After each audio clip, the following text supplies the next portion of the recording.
Hey everybody, welcome back to my channel. If you are new here, hello. If you are returning, welcome back. Thank you so much for sticking around. I really appreciate you. So today I'm coming at you with a good old-fashioned TikTok reaction. That kind of rhymed, and that's cool. Anyways, I originally had a more researched video planned for today, but I have not been feeling well for the last week or so. But I'm on the mend, so I'm very excited about that. Yeah, but the more research videos will be the ones after this one, so don't worry, they're still happening, just not today. But yeah, I wanted to talk about some stuff that I saw on the fat acceptance, fat liberation side of TikTok, because I think it's interesting. We're also going to be talking about an Instagram story series from GlitterandLazers, because I saw it and I was like, I have to talk about this. That's all we're going to be doing today. That's all I want to talk about. That's the intro. Let's get into it. But before we get into today's video, I want to thank today's video sponsor, Paired. Now, if you've never heard of Paired, Paired is an app and it is designed for couples to have fun and meaningful conversations with each other. It makes it really fun, like I said, and easy to take care of your relationship by answering fun quizzes and questions and playing games and stuff like that. So with the new year, I have been reflecting on 2023 and the things I was pleased with myself for and the things I thought could use some improvement, and that goes with how I acted in my relationship as well. Nothing catastrophic has happened, it's just I think all of us could stand to think about those things sometimes, you know? Because me and my girlfriend are coming up on 2 years of being together and about 1.5 years of living together. I think Paired has been a great option for us to keep things fun and fresh. Because Paired is suitable for all couple types and for all couples at any stage in any relationship, and it's definitely not just for couples going through a rough patch. One of my favorite things about mine and Avery's relationship already is how well we communicate with one another, and because it's no secret that communication is key to maintaining a happy and healthy relationship. And I think some of the options that Paired has for quizzes and games really help bring up some conversations that maybe couples wouldn't even think about having, or the ones that just get lost in the day-to-day chaos that comes with life and being in a relationship, especially when you live together. One of my favorite things that's on the app is that you can make a cute little timeline of your relationship with pictures and stuff. And so I only have done the bigger milestones in our relationship, but you know that I'm going to go back and add more in with more photos and stuff because I think that's so cute because I am a sentimental piece of crap. So yeah. But I think in a time where a lot of times technology has negatively affected the way that we communicate with each other, just as humans in general, I really think that Paired is a breath of fresh air in terms of using technology to help communicate in terms of with partners and relationships and all of that. So to spread the love, Paired has given me a link, which will be down below, and you can click it to get a 7-day free trial of Paired and then 25% off Paired Premium to help maintain and deepen your connection with your partner. So thank you so much to Paired for sponsoring today's video. And thank you, as always, to you guys for interacting with my content so that brands like Paired want to keep working with me. It genuinely means the world, and I will never get over it. Anyways, thanks again to Paired. Be sure to click the link in my description for that 7-day free trial and the 25% off Paired Premium. And let's get back into the video. Start with the TikToks first, and then we will get to the glitter and laser situation afterwards. Here's the thing, fat people are fundamentally cooler than people in normative bodies. Liberated fat people who have done the hard work to externalize fat phobia and who understand that there's something wrong with the system and not with their bodies. We are counterculture, the most innovative, the most creative, the most adaptable out of necessity, more resilient than we should have to be. We are the trend setters, the early adopters. We've been sewing our own shit since the 7th grade just to have something to wear. So when you see a fat girl whose aesthetic you admire, reflect on the fact that she's had 10 times less access than someone in a normative body, that she is refusing to be invisible. And maybe send her a tip on Venmo when you jack her style. It's the least you can do. Okay, so this one I wanted to talk about for a few reasons. And the first reason is because I do really think that having or being fat and growing up fat specifically, and if you care about fashion, which I definitely did growing up, being fat especially if you grew up in the early 2000s, it really forced you to just get creative, right? And because before stores really started carrying like cute plus size clothing for younger people, at least in my small town that I grew up in, I really only had like women's sections to shop in when I was like a teenager. And because of it, but I didn't want to dress like that. And so I really had to get creative. And I do attribute my fashion sense now, which it doesn't look like much today. I'm literally just wearing a denim shirt, but like I do attribute my fashion sense now, which I do honestly get a lot of compliments on, to being fat and growing up fat in the early 2000s, because like I loved fashion. I have always loved fashion. I'm a big nerd when it comes to fashion, actually, but I just couldn't do a lot of what I was seeing like in some of the magazines that I was reading and stuff because of my size. And so I do think that there is a sense of creativity that a lot of fat people, specifically fat women and femme presenting people, have if they care about fashion, because we have had to get so creative. That being said, and this is just purely my opinion, like this is not fact at all, but I do think that a lot of the fashion trends and stuff that we see in, at least on TikTok and Instagram and stuff like that, on social media, in the fashion trends within the fat community, a lot of those, and just in general, to be honest, not even with just fat people, it's like, a lot of it can be attributed to, first of all, Black culture, and second of all, queer culture. And I think before we start Venmoing and tipping fat women for being counterculture and being the trendsetters or whatever whatever this person said, I think we should start tipping Black people and queer people, and specifically queer Black people. For coming up with these things in the first place, because I think there is really a bigger conversation here about a lot of trends and a lot of what is deemed cool and hip now having been a thing in queer and Black culture long before the white people took it on. I honestly was very ignorant to this for a long time until like I started. And honestly, until I like studied abroad and like I started learning more about different communities of people, because I came from a very small town again. And then also like, as I started exploring my own sexuality and my own queerness and stuff like that, like how much of our style and fashion as we know it today is rooted in queer and Black culture. And so like, I think it is very audacious, I guess, for a white creator to, I don't know this person's orientation or gender identity or whatever, but like for a white creator alone to come on and be like, we are the trendsetters, we are counterculture, blah blah blah, because like it's so much deeper than that. And like if they want to talk about intersectionality, yeah.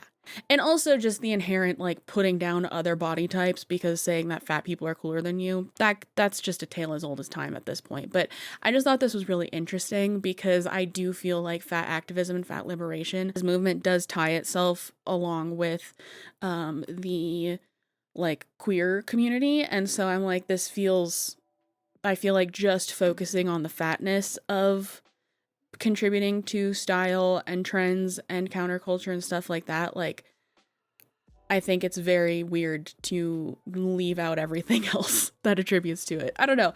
I just thought it was interesting and I wanted to show it because I'm like, I feel like something's missing here. I feel like a talking point is missing here, you know? And so, yeah. That was that one. There's at least one male friend that you have that has suppressed his feelings for you. Unless you're fat, and then you have a long list of men who used you and manipulated you into an emotional connection where you helped them through all of their bullshit, and they, in turn, ghosted you when they found something younger and hotter to fuck, okay? I'm looking at you, Brandon, Dylan, Joe, Kyle.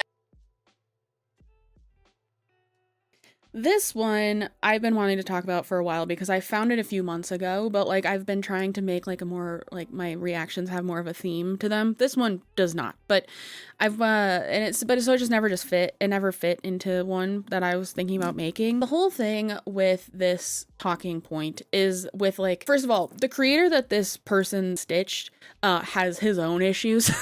So I'm not like taking his word as gospel either. Like he has his own problems from what I know anyways. So I've been getting a ton of hate comments and I just want to formally ask you to please stop. Step one, I never get tired of the hate. You gotta be good before you ever be great. And I know the hate comments only happen cause they bored. Cause they bored. Cause they bored. Happens cause they bored. Cause they bored. But when it comes to the specific talking point of, especially when it comes to like fat activism, fat liberation, all that kind of stuff, this has been a talking point forever. And it's like, oh, your male friends like will never have feelings for you, or men just don't find you attractive or whatever, which first of all, fat activism's obsession with like desirability is like another whole other topic of conversation. Also, my heat just turned on. I'm sorry, but I'm going to keep it on today because it's freezing. So if you can hear that, I'm sorry. But it's been a topic of conversation within this space forever. Even when I was like deep in the fat activism lore and like agreeing with it and stuff like that at the ripe age of like 16. And that's where my issue comes with this, is like talking to a primarily female audience on TikTok, so like a young female audience, and just telling them that like boys don't find you attractive, or like people don't find you attractive, in this case men, like is so harmful and does the exact opposite of building self-confidence. Because as much as we don't want to admit it, especially when we're younger, like other people finding us attractive is like a big part of our self-confidence, especially when you're younger. Like now I don't really care, but like when I was younger, that was a big thing for me. And like, do I think that there is a conversation to be had about how shitty dudes can like manipulate fat girls because they immediately think that they're going to be insecure into like situationships or whatever? Like, yes, I do think that there is a conversation there for that, and I think that's a valid conversation to have, because like I've been in situations like that before, and whether it was because I was fat or just because I'm a generally like nice person, I don't know. It's probably a mixture of both.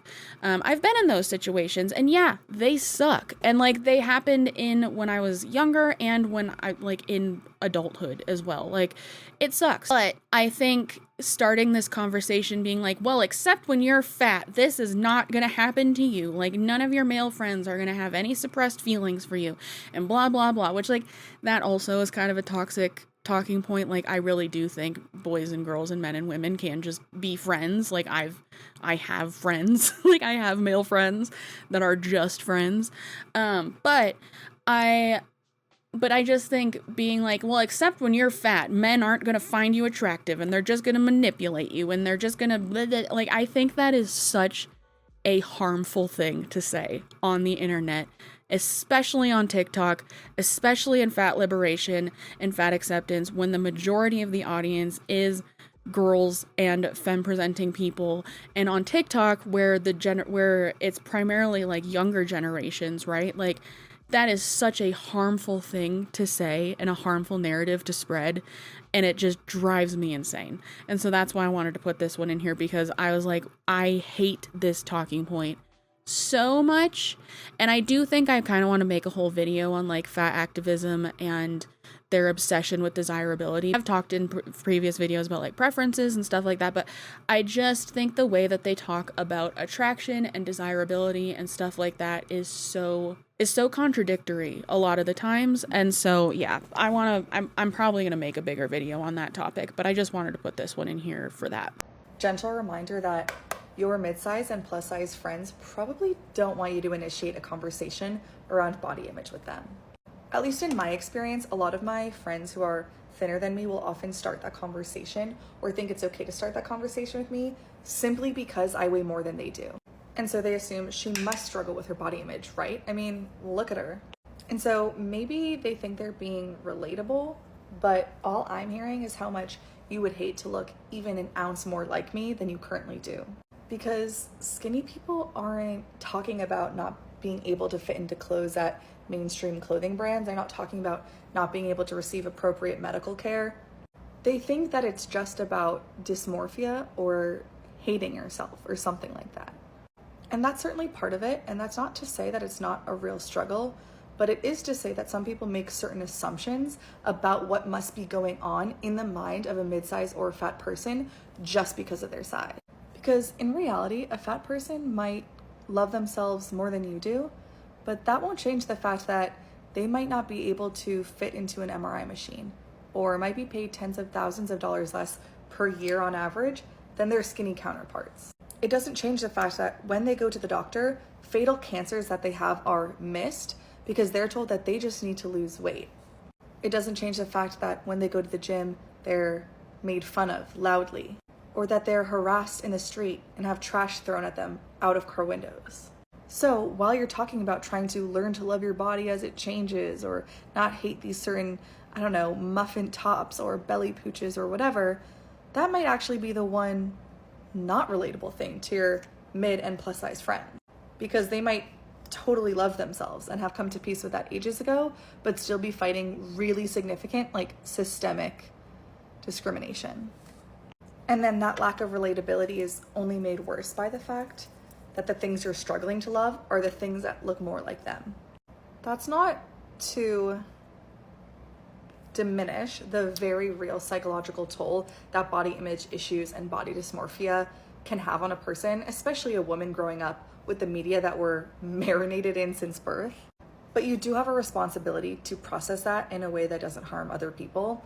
And so if you're not really asking someone for their consent to talk about body image issues in a way that really gives them space to answer honestly, you might just be doing more harm than good. Okay, so there's a lot to unpack with this one. First things first, I get kind of what this person's trying to say, really do. I think when I was younger, I think having a lot of my thinner friends talk about how, they felt fat or whatever when, they were very just objectively thin, did hurt my feelings. But that was because I was 16 and I had a lot of insecurities myself. And I still do have a lot of insecurities myself. That's not, and I say this in every reaction video, yes, I had weight loss surgery. Yes, I've lost a considerable amount of weight, but yes, I am also still fat. That's just how it is. But I do think I've done a lot of internal work on that. And those insecurities regarding my weight, I'm still definitely have a long way to go. But I do think since I was 16, I've done a lot of work since then. And so I think this is just a lot of, I think this talking point, because we do see people talk about this a lot in fat activism and stuff like that. I think it comes from a place of projection, because at least for me, that's where it came from. Just because one of your friends is talking to you about how they may feel about their body or issues that they have with their body, it doesn't mean that they're saying that it's negative about you. It's just their feelings. But I do understand where the internalization of that can come from, because I've definitely been there. I think I've just gotten to the point of when my friends talk to me about maybe how they don't like something on a piece of clothing that accentuates a certain part of their body or whatever, I think I've gotten to the point where, actually I know I've gotten to the point where they're just talking to me about it because they're my friend. And they feel like they want to talk to me about it. And honestly, I'm flattered when they want to talk to me about these things, because it's a very vulnerable conversation. And I think it's kind of a dick move to just be well, actually, I am fat and you're not. And, I'm mistreated in XYZ way. And so don't try and talk to me about your body image issues. What a weird leap to make, are fat people mistreated in the medical system often? Yes. Are they mistreated in society? Yes, I do. And I say that all the time. I do agree with that. But is it a valid reason to just like shut down your friends like trying to talk to you about something? I don't think so. Like, I'm never gonna be that person regardless of like I'm just not. Like because like they're my friends and they want to talk to me, you know? And so I think if this kind of thing still really eats at you, which again, I understand how it could, like I talked about this in my last reaction video, like I understand where the criticism of before and after pictures comes from. Like I get where that comes from because I used to think that way. But I think when it comes to those kinds of things, if they really affect you so personally, I think there's a lot of internal work that you need to do as to like why they make you feel that way and why they affect you that way. Because like also just being snotty, if you're as like body positive as like you say you are, and as if you're as confident as you say you are, like why do these things still bother you when they have nothing to do with you? Yeah, I just think that a lot of this talking point and a lot of these things of like, oh, being the before sucks, or oh, like I hate when my thin friends tell me that they think I'm fat. Like I think it's a lot of projection of your own insecurities, and I think there's a lot of work to be done on that. And I'm not perfect with it by any means, but I think making videos about it is a little premature because I think again it's just missing a lot of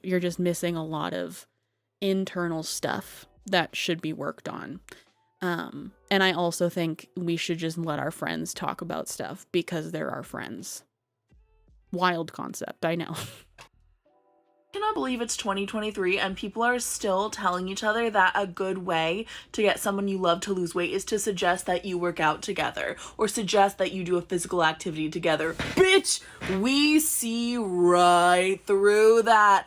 Fat people are not stupid. You're not gonna trick us into exercising and losing weight. Plenty of us are fat even though we do exercise and move around a lot. And even if we don't, we know what's on your mind when you suggest that. Please, you want me to be your gym buddy because you're feeling like you're gaining weight and you want to nip it in the bud? Please, I see right through you, bitch. Stop assuming that fat people are fucking stupid. We're not. And if we want to exercise, we will. Do you know what it makes me want to do when people suggest we work out together or go on a walk or move together? It makes me want to never get off the couch. What you can do to help fat people is not make it a thing about whether they do or don't and love them unconditionally regardless, which actually not only helps people to be more motivated to engage in health behaviors, but it also just makes them fucking happier and more mentally healthy. If you care about this person's health, you care about their mental health. Be nice to them. That's the best thing you can do. So first of all, I want to read the caption of this one because I think it adds maybe some context. But it says, "We sense when your love is conditional or you're trying to change us into what you think we should be. This recent New York Times advice column set me off." And this is from July of 2023, so it's a little bit older, but whatever. So I have mixed feelings on this one, I think, because like I do think that sometimes partners and stuff like can start not liking if you're gaining weight, like if physically whatever, and if they do, like that's their prerogative. Is it shitty? Yeah. And I think maybe in some ways shitty partners can be like, let's work out together as like a way to like start trying to get you to be more attractive to them, you know? But I really think like 9 times out of 10 this conversation starts as like a way to just want to spend more time together. I think there's ways to approach this conversation, but just to like immediately shut it down and be like, we can see right through you, bitch, is just a bit of a leap. I think it really depends on like the context, you know, or just who is suggesting it, you know. And so I think this is just wild to put out there, to be like, if somebody asks you to go on a walk, they're trying to shrink you. Like, what? Maybe they just want to spend time with you. I don't know. Crazy, right? Maybe they just want to spend time with you. This one was just ridiculous, so I wanted to put it in here. Anyways, we're moving on to the Glitter and Lasers saga. And yeah, I wanted to talk about it, but I didn't feel like it was enough to like make a whole video on, so we're here. We're talking about it. So I just stopped my run to have a little cry in this beautiful area, and I'm crying for a silly reason. Somebody stopped me on the trail while I was walking, just doing my cool down. I was doing like intervals today, so like I walk in between, and she's like, "Good job getting out there," and it just felt so dehumanizing. It felt so shitty, and I just am having a bad day anyway. I came out here to run to try to feel better, and I know this person was well-intentioned, but man, it felt shitty. It felt really bad. I already know I'm going to get a ton of DMs being like, she's well-intentioned, but you know what? I am about to start my period. I'm hormonal AF. And I'm going to be really honest here. That woman saw me and assumed that I was entirely out of shape and that it was my first day on the trail. And that's because she has preconceived views of what a plus-size body is and is not able to do. And as a person who's out here every freaking day trying to change that perspective, it's frustrating that it's still so ingrained in our society. It doesn't matter how many miles I run. It doesn't matter how many times I'm on the trail. Someone's always going to stop me and treat me that way. And it sucks. Okay, there's more to this, but I want to start here first. Wild concept. Maybe she was just trying to be encouraging. Dunno. I personally hate being perceived at all when I'm exercising, so I can understand how that in itself would be uncomfortable. Mental gymnastics that she went to be like, this was dehumanizing, was so wild to me, because like, maybe this person was just trying to be encouraged. Maybe their endorphins were just, pumping, and they're like, yeah, look at me go, look at this girl go, look at her, I'm gonna tell her good job. Like, to think that she automatically just looked at you and assumed that you were out of shape and that you needed congratulations because you were like walking or whatever is wild. And again, like the last one, I think there's a lot of projection happening here of insecurities and stuff like that. And I think this is a good opportunity to look inward of like, why I need full context, but like, why without full context or without talking to this person are you assuming that they are patronizing you by complimenting you and telling you you're doing a good job? Because like, going through life that way and thinking that like compliments towards you or encouragement towards you is backhanded must be miserable. And I would just highly implore you to do some internal work on that one. I know I'm being like maybe snarky or whatever, but Anna drives me insane. Anyways, so that was like the start of this, is Anna was running, or she was walking, cooling down, whatever. She does interval run, walk. And some lady was like, good job getting out there. And it made Anna cry. And I get being hormonal on your period or your periods, because I am a mess. I am a mess in luteal phase and in PMS. So I get it, but I don't think something like this would make me cry. I can understand where the thought process comes from, but like, I think reading into it that much is kind of a jump, Also, I just want to talk about this for a second. This might be a tangent here, but I just want to talk about it. Because my pal Sam at Every Size has touched on this also, but the use of the term dehumanization in the context of fat activism and fat liberation just seems like so hyperbolic to me. Because like, in other contexts, this is used in terms of like people who aren't white, like black and brown people, or queer people, perhaps, in terms of dehumanizing them to see them as less than human, to justify like bad behavior towards a group of people. And I really think that like most of the time, the criticism that fat people face in society and stuff is not dehumanizing. I think it's shitty. I think it can be mean. I think it can be rude, but I do not think it's dehumanizing. And I certainly do not think that this interaction that Anna's talking about is dehumanizing in any sense of the word. Like, because I just looked up the definition and it says dehumanization is denial of full humanity in others along with the cruelty and suffering that accompany it. A practical definition refers to it as the viewing and the treatment of people as though they lack the mental capacities that are commonly attributed to human beings. I just don't think that applies.